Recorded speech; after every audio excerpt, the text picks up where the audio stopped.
Tonight on KGW News, big questions about new video that shows Homeland Security making arrests inside the Marian County Courthouse. Just because they're not supposed to do it doesn't always mean that they follow that rule. Plus, tens of thousands of patients in limbo as two healthcare giants accuse each other of a shakedown.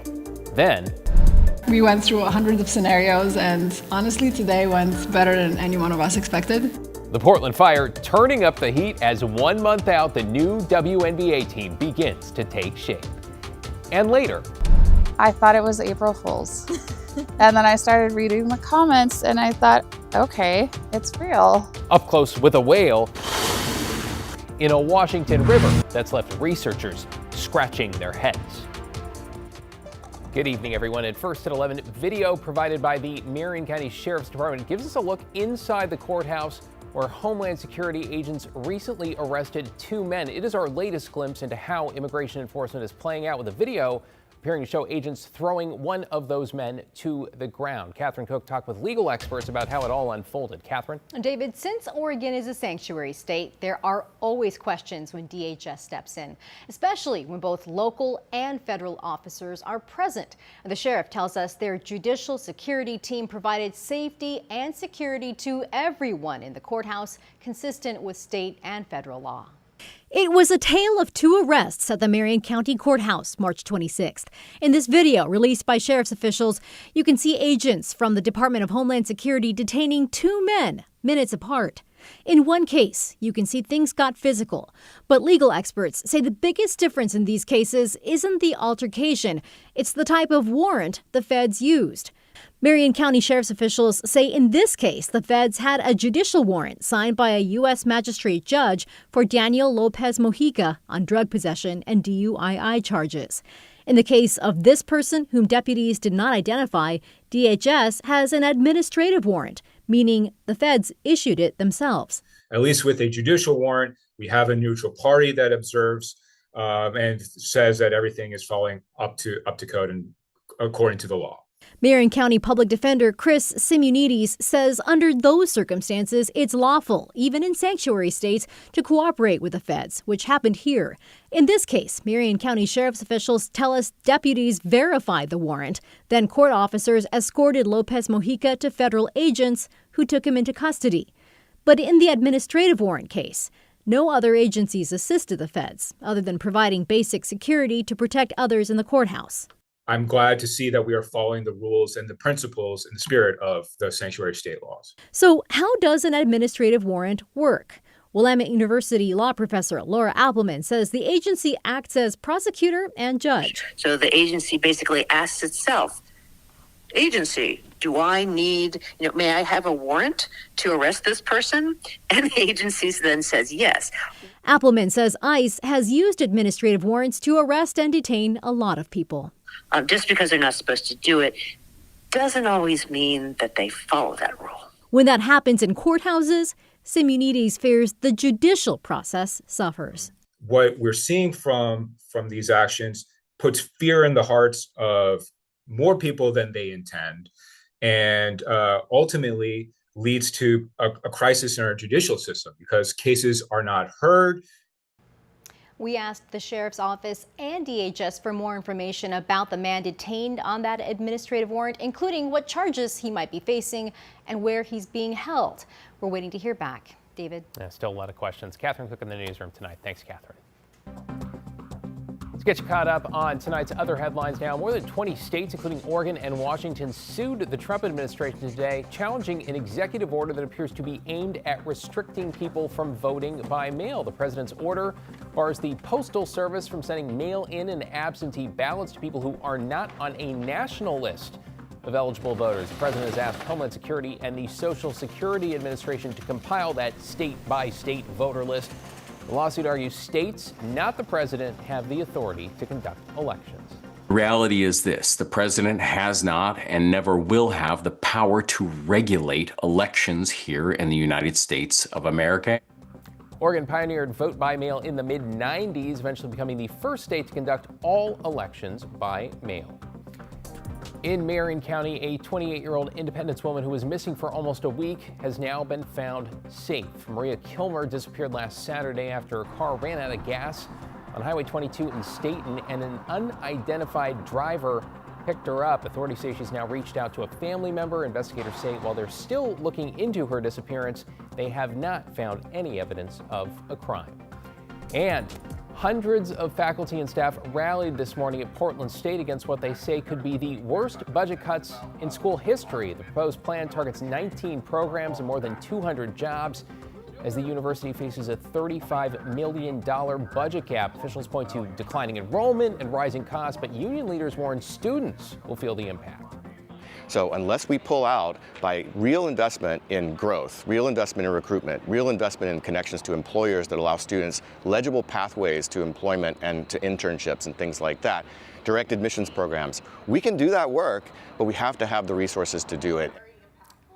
University leaders who met today say no final decisions have been made. Let's switch to a live look over the Rose City. 48 degrees on this Friday night after a glorious spring day, and it sounds like there's a lot more where that came from. Celine Stevens is here with a first look at your weekend. Happy spring and happy Friday, Celine. Happy Friday, David. Yeah, we have a lot more where today came from, okay? Today was great, like you mentioned. Right now, obviously, we're cooling off, like you mentioned, in the upper 40s right now, looking at our Wells Fargo Tower sky camera. But we have a really nice weekend in store. Temperatures are going to be just fantastic. But first, temperatures across our map right now, we're looking at 46 degrees in McMinnville, 46 as well in Troutdale, and then low 50s in Vancouver. Along the coast of this hour, we're seeing temperatures mostly in the 40s, but places like Newport in the upper 30s, so a little chilly along the coast. But as we get into our weekend, we're going to continue to see the warming trend that we saw today. Even right now, still at this hour in the upper 40s, we're 4 degrees warmer than this time yesterday. Vancouver is 12 degrees warmer than this time yesterday, and that's going to continue as we get again into the weekend as temperatures start to rise just in time for Easter. Saturday is going to be nice and sunny until later in the afternoon. We'll get some clouds moving into our area, and that will carry over into Sunday, but that will not stop the warmth, okay? That's the good news. We're looking at seeing low 70s tomorrow, a high of 72 degrees with sunshine. Sunday, a few clouds here and there, but we have a potential for record warmth, hitting a high of 77 degrees. David, we'll see if we'll break that record, but I'll have more in a bit. Oh, it's going to be a beautiful weekend. Thanks, Celine. Well, the first players have been officially drafted by the new Portland Fire, with the GM saying the expansion draft could not have gone better, with tip-off, of course, for our WNBA franchise just a few weeks out. The clock's running. Orlando Sanchez takes a look at the brand new roster. They've got players, and the foundation is being built. The Portland Fire selecting a total of 11 players in the WNBA expansion draft. The league's new teams, the Portland Fire and Toronto Tempo, picking players from the other 13 teams in the league, who were only allowed to protect 5 players. With the first pick, the Portland Fire select forward Bridget Carleton from the Minnesota Lynx, a starter on one of the league's top teams last season, playing 7 seasons in the league. Carleton is a 3-and-D player, a shooter, and versatile defender, a 2-time Olympian with Canada, and former Big 12 Player of the Year at Iowa State. Fire General Manager Vanya Chernovitz on selecting Carleton first. Everybody loves to play with Bridget, and to build around her.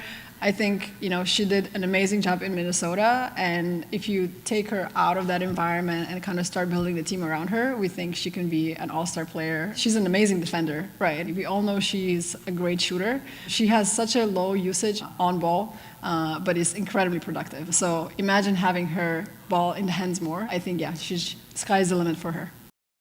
The team's second pick is French point guard Carla Late from Golden State. The 21-year-old is also a Euro Cup Finals MVP.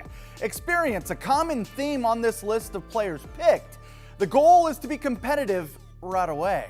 No one has slept since Sunday, but we went through hundreds of scenarios, and honestly, today went better than any one of us expected. We are excited. Out of all the scenarios in mock-up draft that we were best case scenarios, worst case scenarios, this was the best one yet. This is the first step, and I think a great one that will kind of support us going into free agency.